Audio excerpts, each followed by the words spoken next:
حلال کمائی کرو کہ میرے نبی کا فرمان ہے جو صبح سے شام تک حلال کمانے میں تھکتا ہے اس دن کے سارے گناہ معاف ہو جاتے ہیں۔ سعد بن معاذ بیٹھے تھے، ان کے ہاتھوں پر اللہ کے نبی کی نظر پڑی تو ہاتھ بڑے سخت تھے۔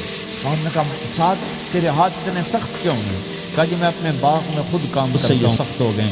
تو آپ نے سعد کا ہاتھ پکڑا اور ایسے چوما اور کہا اپنے بچوں کو حلال کھلانے جو ہاتھ ایسا ہو جائے گا اس پہ جہنم کی آگ حرام ہو جائے گی۔ حلال کمائی کرو کہ میرے نبی کا فرمان ہے جو صبح سے شام تک حلال کمانے میں تھکتا ہے اس دن کے سارے گناہ معاف ہو جاتے ہیں۔ سعد بن معاذ بیٹھے تھے، ان کے ہاتھوں پر اللہ کے نبی کی نظر پڑی تو ہاتھ بڑے سخت تھے۔ انہوں نے کہا سعد تیرے ہاتھ اتنے سخت کیوں ہیں؟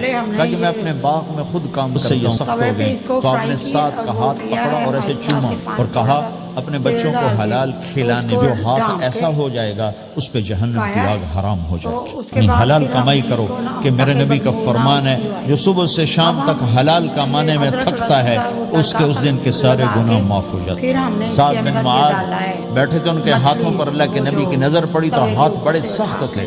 تو ہم نے کہا سعد تیرے ہاتھ اتنے سخت کیوں ہیں؟ کہا جی میں اپنے باغ میں خود کام کرتا ہوں، سخت ہو گئے۔ تو آپ نے سعد کا ہاتھ پکڑا اور ایسے چوما اور کہا اپنے بچوں کو حلال کھلانے جو ہاتھ ایسا ہو جائے گا اس پہ جہنم کی آگ حرام ہو جائے گی۔ حلال کمائی کرو کہ میرے نبی کا فرمان ہے جو صبح سے شام تک حلال کمانے میں تھکتا ہے اس دن کے سارے گناہ معاف ہو جاتے ہیں۔ سعد بن معاذ بیٹھے تھے، ان کے ہاتھوں پر اللہ کے نبی کی نظر پڑی تو ہاتھ بڑے سخت تھے۔ تو ہم نے کہا سعد تیرے ہاتھ اتنے سخت کیوں ہیں؟ کہا جی میں اپنے باغ میں خود کام کرتا ہوں، سخت ہو گئے۔ تو آپ نے سعد کا ہاتھ پکڑا اور ایسے چوما اور کہا اپنے بچوں کو حلال کھلانے جو ہاتھ ایسا ہو جائے گا اس پہ جہنم کی آگ حرام ہو جائے گی۔